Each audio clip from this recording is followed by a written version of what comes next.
ആ തേടിയ വള്ളി കാലി ചുറ്റി ഇതേണ്ട് പോകുന്നു. ഹലോ, ചുറ്റിയ വള്ളി അഴിച്ചു കളയടി. അയ്യോ ഞാൻ ചേച്ചിയെ തന്നെയാ പറഞ്ഞു, ഒന്ന് നിന്നേ. എന്നെയോ? ഞാൻ എന്നാ വള്ളിയാണോ നിന്റെ കാലം കയറി ചുറ്റാൻ? അയ്യോ അങ്ങനല്ല, ഞാൻ കല്യാണം വിളിക്കാൻ വന്നതാ. കല്യാണം വിളിക്കാനോ? അതിന് നിന്നെ ഞാൻ അറിയാലല്ലോ.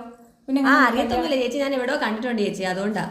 ഞാനേ ചേച്ചിനെ എവിടെയോ കണ്ടിട്ടുണ്ട്. ഞാൻ എവിടെയും കണ്ടിട്ടില്ലല്ലോ. അയ്യോ അങ്ങനല്ല, എനിക്ക് 100 വീടുകളിൽ കല്യാണം വിളിക്കണമെന്നുണ്ട്. അങ്ങനെ ഇതിപ്പോ 100ാമത്തെ വീടാ, ഒന്ന് വിളിച്ചിട്ട് പോട്ടെ ചേച്ചി. അതിനെ ഈ വീട് ഒഴിവാക്കി അങ്ങ് വിളിച്ചാൽ മതി. അയ്യോ അത് പറ്റത്തില്ല ചേച്ചി.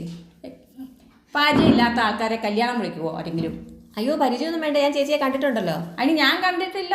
ഞാൻ കണ്ടിട്ടുണ്ട്. ഞാൻ അങ്ങനെ ഇപ്പൊ ഈ എല്ലാ വീടുകളൊന്നും എനിക്ക് പരിചയമൊന്നുമില്ല. അത് കൊള്ളാം. എനിക്ക് ഇങ്ങനെയും കുറേ ജനങ്ങൾ ഇറങ്ങിയിട്ടുണ്ട്. സ്വന്തം കാര്യം നടത്താൻ വേണ്ടിയിട്ട് എന്ത് തട്ടിപ്പിനും അവർ തയ്യാറാവും. ഇപ്പോൾ ഒരു പരിചയമില്ലാത്ത ആൾക്കാരാണ് ഞങ്ങൾ. കല്യാണം വിളിക്കാൻ വന്നതാണ് കണ്ടോ. ആ വകുപ്പിൽ ഒരു തട്ടിപ്പ്. അയ്യോ ചേച്ചി അങ്ങനൊന്നും പറയില്ല, ഞാനൊരു തട്ടിപ്പും അല്ലേ ചേച്ചി, നല്ല കാര്യത്തിനല്ലേ. അത് മനസ്സിലായി. അങ്ങനെ കുറേ എണ്ണം. അയ്യോ അങ്ങനല്ല, എന്നാലും ഞാനൊന്ന് വിളിച്ചിട്ട് പൊക്കോട്ടെ ചേച്ചി. ഒന്ന് നിൽക്കുവോ? ഒന്ന് കാലം എനിക്ക് സമയമില്ല നിൽക്കാൻ. അയ്യോ ഈ കത്തൊന്ന് പിടിച്ചു നോക്ക്, ഇതിനകത്ത് വായിച്ചു നോക്കി കത്തിൽ എന്താണെന്ന്. അതിന്റെ ആവശ്യമില്ലാന്ന്. ആവശ്യമുണ്ട് ചേച്ചി, ഒന്ന് പറ, ഒന്ന് നോക്ക് ചേച്ചി. ഇല്ലെന്നേ, കാണുകയും വേണ്ട. ഒന്ന് സഹകരിക്കുക. ഒരു സഹകരണം ഇങ്ങനെ ആവശ്യമില്ല, പരിചയമില്ലാത്ത ആൾക്കാരെ. ഈ സഞ്ചിയിലൊക്കെ എന്തൊക്കെയാ? എനിക്ക് ആവശ്യത്തിനുള്ളത്. കൊള്ളാം.